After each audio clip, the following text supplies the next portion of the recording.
Hey, we're here with Brett Dennen. Thanks so much for taking the time, man. Appreciate You're welcome. We just finished sound check. And it sounded like you checked it all out. It sounded good. Sounds like we checked. Loverboy's been out for a while. Mm-hmm. Fourth record.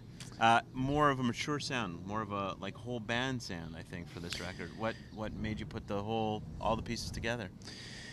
Well, I've had big sounding, I think, records for a couple of records now. Yeah. I think the difference with Loverboy maybe is it's a little more upbeat. Yeah. And I think it's a little less produced sounding, I think, and maybe a little more like band sounding. Yeah. Like as if a band were making a record, not like a guy saying, "Okay, now I want this and now I want this on my song." And now it feels more a little. Some songs are built up, but for the most part, it's pretty band oriented. And I think that's just the songs. I think that's just the nature of the songs needed that. Yeah. You know. It has a very AM 70s gold feel to it, and it could be the Fender Rhodes that's sprinkled throughout, or Sure. it could be the vocal, the horns. Were you listening to anything in particular when you put the record together that kind of brought that out, or?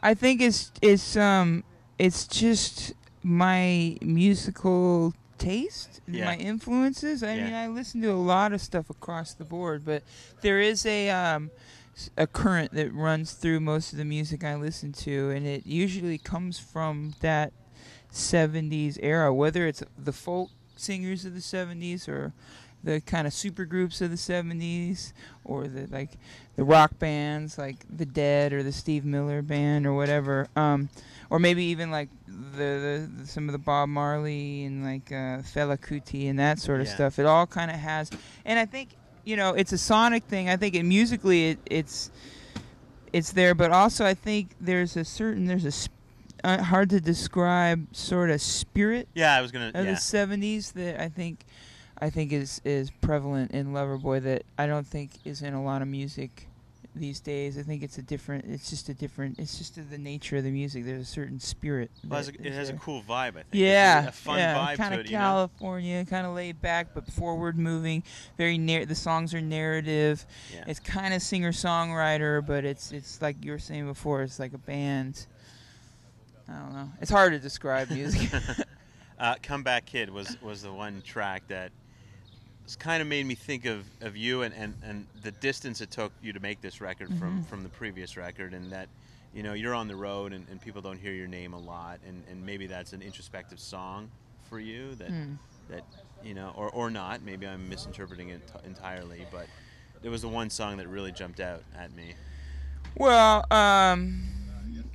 yeah, Comeback Kid is, I think, hopefully people can relate to it. It's a song about survival and a song about like defying the odds, and when you're down and out, like digging deep and overcoming like whatever rut you're in.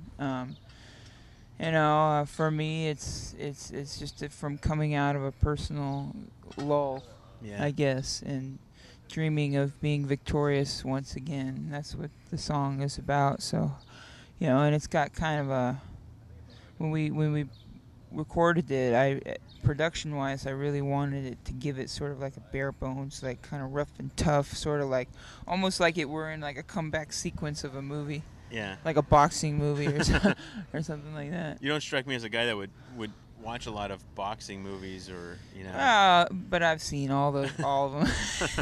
I mean, The Fighter or the Rocky or whatever. Yeah.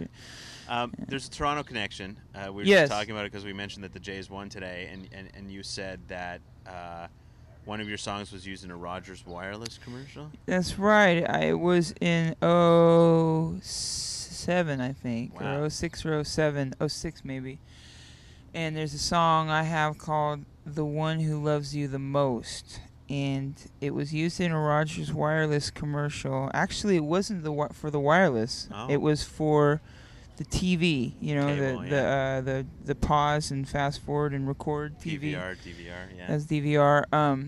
So it was a song, and it was a commercial. It was about actually a hockey game, and I had a song in it. And I think the folks here in Toronto that run Rogers and the marketing team flew me up to play for them, and they presented me with a really beautiful Jays jersey with he's my wearing, name on the back. I still have it. I love it. he's wearing an A's cap, though. Well, Gotta represent, I'm I a guess. diehard. This is my hometown team, and I actually recently got to sing the national anthem at sing "Take Me Out to the Ball Game" at a A's game. Oakland game, and they also gave me a jersey. So now I have two official jerseys. 24 more to with go. I'm like Ricky Henderson played for the A's and the Jays. Thanks for the record. I really enjoy it. Yeah. And I can't wait to hear you. And, Thank you. Continued success, man. Thank you very much. Thanks, dude.